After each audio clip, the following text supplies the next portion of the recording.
नमस्कार, मैं अमरजीत शर्मा आप सभी का स्वागत करता हूं हमारे ऑनलाइन क्लासेस में। आज का हमारा टॉपिक जो है बेल्ट्रॉन के डाटा एंट्री ऑपरेटर से संबंधित है। और आपको पता होगा कि हाल ही में एग्ज़ाम होने वाला है डाटा एंट्री ऑपरेटर जो कि बेल्ट्रॉन से संबंधित है। और बेल्ट्रॉन के बारे में मैं आपको बता दूं, बेल्ट्रॉन जो होगा Bihar state electronic development corporation, ये बिहार सरकार का एक उपक्रम है जो बिहार के प्रत्येक सरकारी कार्यालयों में, इवन हम ये नहीं कह सकते कि केवल बिहार के, आज के समय में पूरे भारत में अधिकतर गवर्नमेंट ऑफिसों में data entry operator, computer operator, IT boy, IT girl, ऐसे तमाम जो आईटी से संबंधित जो एम्प्लॉय होते हैं वो एम्प्लॉय प्रोवाइड कराने वाली एक संस्था है बेल्ट्रॉन। सीधी बात में ये बेल्ट्रॉन का डायरेक्ट एक उपक्रम है। और यहाँ से हमारे बिहार में जितने भी गवर्नमेंट ऑफिस है, अभी के समय में सारे गवर्नमेंट ऑफिस में यहीं से डाटा एंट्री ऑपरेटर और आईटी बॉयज़ प्रोवाइड किए जा रहे हैं। इवन आज के समय में आप देखोगे कि प्रोग्रामर है या फिर आपके ये हो जाते हैं जैसे आईटी बॉय हो गए, आईटी गर्ल्स हो गए, डाटा एंट्री ऑपरेटर हो गए, कंप्यूटर ऑपरेटर हो गए, जो भी आईटी से संबंधित जो एम्प्लॉय है वो सारे एम्प्लॉय कौन प्रोवाइड कर रहा है आज के समय में? तो बेल्ट्रॉन ही प्रोवाइड कर रहा है। तो बेल्ट्रॉन बिहार की एक सबसे बड़ी कंपनी के रूप में मानी जा रही है और वो कंपनी जो डायरेक्ट जिसको बिहार गवर्नमेंट ने हायर किया हुआ है।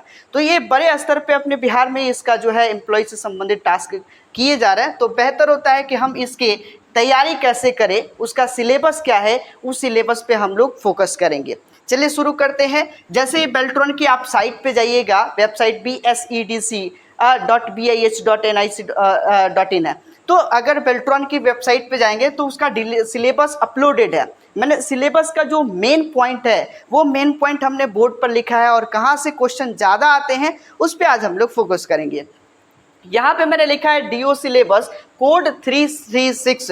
ये कोड 336 जो है NIOS के कंप्यूटर ऑपरेटर के एग्ज़ाम का जो कोड है, उसका जो सिलेबस कोड है वो सिलेबस है। और इसी सिलेबस को ही बेल्ट्रॉन, इसी सिलेबस के according Beltron data entry operator के एग्ज़ाम में लेता है। तो इस कोड के अकॉर्डिंग आप चाहें तो NIOS की वेबसाइट पे जाइए और NIOS की वेबसाइट पे आप कंप्यूटर ऑपरेटर सिलेबस फाउंड कीजिए। और कंप्यूटर ऑपरेटर सिलेबस जब आप फाउंड कीजिएगा तो वो कोड के अकॉर्डिंग सब सिलेबस डिफाइन किया हुआ है। आप कोड जो सर्च करें 336 तो वहाँ आपको सिलेबस पे मिल जाएंगे और वहाँ आपको बुक भी मिल जाएगा, वहाँ आपको सारे इंपॉर्टेंट क्वेश्चंस का सेट भी मिल जाएगा। यदि आप बेल्ट्रॉन की डेटा एंट्री ऑपरेटर की बढ़िया से तैयारी करना चाहते हैं तो सबसे आसान तरीका है कि आप NIOS की वेबसाइट पर जाइए और कोड 336 को फाउंड कीजिए। उसमें आपको बुक, क्लास, ऑडियो, वीडियो सारे एलिमेंट्स मिल जाएंगे जो भी आप इसको पढ़ना चाहते हैं। हालांकि उसको मैं सरल तरीके से अपनी ऑनलाइन क्लासेस में करना चाहता हूँ क्योंकि उसमें थोड़ा सा हार्ड है, कठिन लैंग्वेज का प्रयोग किया गया है और उसी को सरल तरीके से समझाने का प्रयास हम यहाँ पे करेंगे। तो सबसे पहले इसमें जो सिलेबस के अकॉर्डिंग जो हमारा पहला टॉपिक होगा वो बेसिक ऑफ कंप्यूटर। सीधी बात समझें, बेसिक ऑफ कंप्यूटर का मतलब हो गया कि फंडामेंटल ऑफ कंप्यूटर, कंप्यूटर के फंडामेंटल से क्वेश्चंस आते हैं।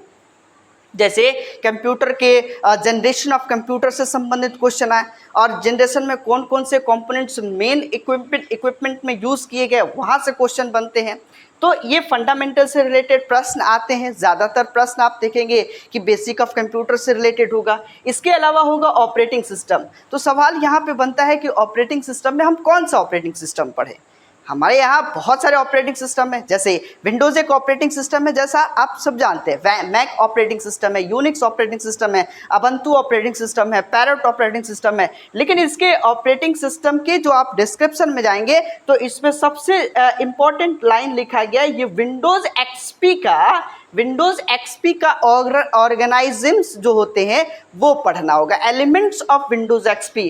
दैट मीन्स ये ऑपरेटिंग सिस्टम से जब क्वेश्चन पूछे जाते हैं तो ज़्यादातर प्रश्न विंडोज़ एक्सपी से होते हैं।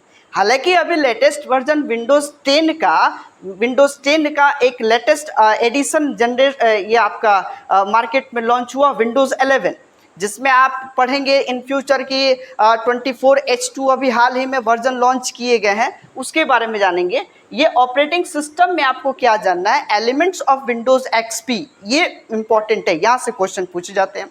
इसके बाद बात करते हैं तीसरा जो टॉपिक होगा basic of word processing. Basic of word processing में माइक्रोसॉफ्ट वर्ड से संबंधित क्वेश्चन पूछे जाते हैं और उसमें आपको पूछे जाएंगे कि आप कैसे डॉक्यूमेंट को फॉर्मेटिंग करते हैं, उसमें फॉर्मेटिंग से संबंधित क्वेश्चन आते हैं। इसके अलावा एमएस वर्ड के ही मेल मर्ज से संबंधित बहुत ज़्यादा मात्रा में पूछे जाते हैं।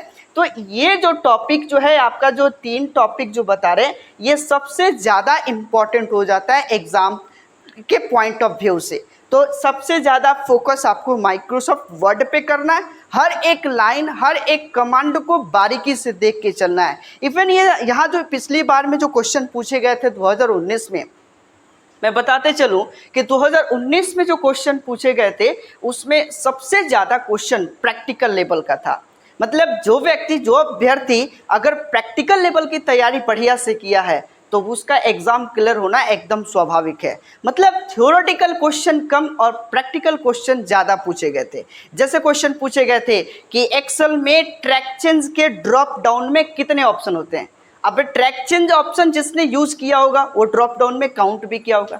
जैसे क्वेश्चन पूछे जा सकते हैं कि पेस्ट के ड्रॉप डाउन में कितने पेस्ट के ऑप्शंस पाए जाते हैं। तो यदि आप पेस्ट ड्रॉप डाउन पे कभी आप क्लिक किए होंगे तो आपको लिस्ट मिलता है और वो लिस्ट काउंट करके रखना होगा। तो ऐसे टाइप का क्वेश्चन पूछे जाते हैं, प्रैक्टिकल टाइप का। इवन अभी आप समझ लीजिए कि बहुत पहले जब एग्जाम होता था तो शॉर्ट की पूछे जाते थे। अब जो है शॉर्ट की जगह पे हॉट की पूछे जा रहे हैं। हॉट की मतलब बोल्ड का हॉट की क्या होगा। शॉर्ट की तो आप जानते हैं बोल्ड करने का Ctrl+B, अगर सामान्य अगर आपने कंप्यूटर सीखा होगा तो। लेकिन हॉट की हो जाएगा Alt+H1, इसी तरीके से इटालिक हो जाएगा Alt+H2।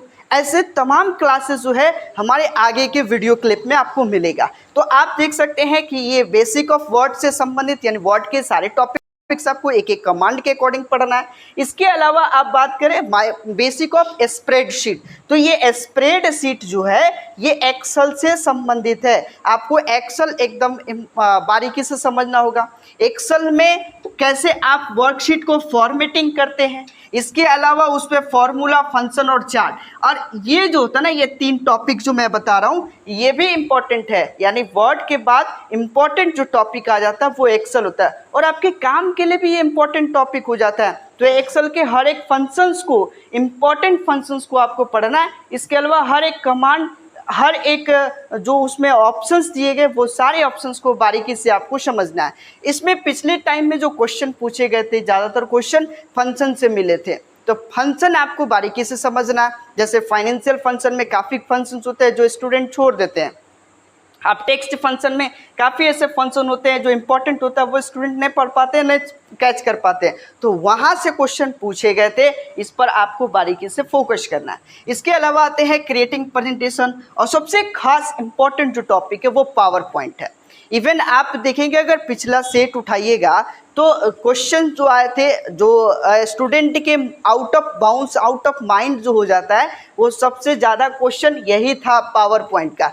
अधिकतर स्टूडेंट तो वर्ड एक्सेल आसानी से कर लेते हैं। वर्ड एक्सेल मतलब प्रैक्टिकल टाइप का है और सारे टीचर जो है लगभग इस पर, चूँकि ये इसमें काम भी ज़्यादा होते हैं और पावर पॉइंट में काम बहुत कम हो पाते हैं। प्रेजेंटेशन बनाने का जो ये होता है, प्रोजेक्ट्स जो होते हैं बहुत कम होते हैं, लेकिन सबसे ज़्यादा क्वेश्चन पावर पॉइंट से पूछे जाते हैं और ये power point out of mind हो जाता है। इसलिए इस पर आपको सबसे ज़्यादा फोकस करना है अगर आपको एग्ज़ाम लीड करना है। तो क्या आप क्रिएटिंग प्रेजेंटेशन, और क्रिएटिंग प्रेजेंटेशन में आप देखेंगे प्रेजेंटेशन बनाना, स्लाइड को शो करना, उसमें स्लाइड के व्यू को समझना, उसके लिंक्स को समझना, इसके अलावा हैंडआउट्स के बारे में जानना, स्पीकर नोट्स के बारे में जानना, ये इंपॉर्टेंट होता है जो स्टूडेंट उसको कैच नहीं कर पाते। अगर ये आप अच्छे तरीके से पढ़ लिए तो आप एग्ज़ाम को लीड कर सकते हैं। यही वो टॉपिक है जहां स्टूडेंट क्वेश्चन को छोड़ के आते हैं। तो अगर आप इस क्वेश्चन को टिक कर लेते हैं तो आपका रिजल्ट निश्चित बनेगा। इसके अलावा आते हैं इंट्रोडक्शन ऑफ इंटरनेट। देखिए इंटरनेट के से संबंधित जो इंट्रोडक्शन है, जैसे 2G, 3G, 4G, 5G से संबंधित टॉपिक्स हो जाए, या इसके अलावा उसके जो प्रोटोकॉल्स होते हैं, जैसे ये HTTP का कौन सा प्रोटोकॉल है, ISDN के बारे में जानना, ISP के बारे में जानना, ये जितने प्रोटोकॉल होते हैं वो सारे प्रोटोकॉल्स के बारे में समझना, ये मेरा 10वां टॉपिक होता है। यहाँ तक स्टूडेंट अच्छे कर लेते हैं। जो क्वेश्चन छूटने वाला होता है, अधिकतर क्वेश्चन पावर पॉइंट का स्टूडेंट छोड़ के चले आते हैं और अधिकतर क्वेश्चन बेसिक ऑफ कंप्यूटर से छोड़ के आते हैं। तो ये दो जो टॉपिक्स मैं बता रहा हूँ इसको आप बढ़िया से कवर कर लीजिए ताकि आप एग्ज़ाम को आसानी से लीड कर सकें। चलिए मिलते हैं हम अगले क्लास के साथ। धन्यवाद।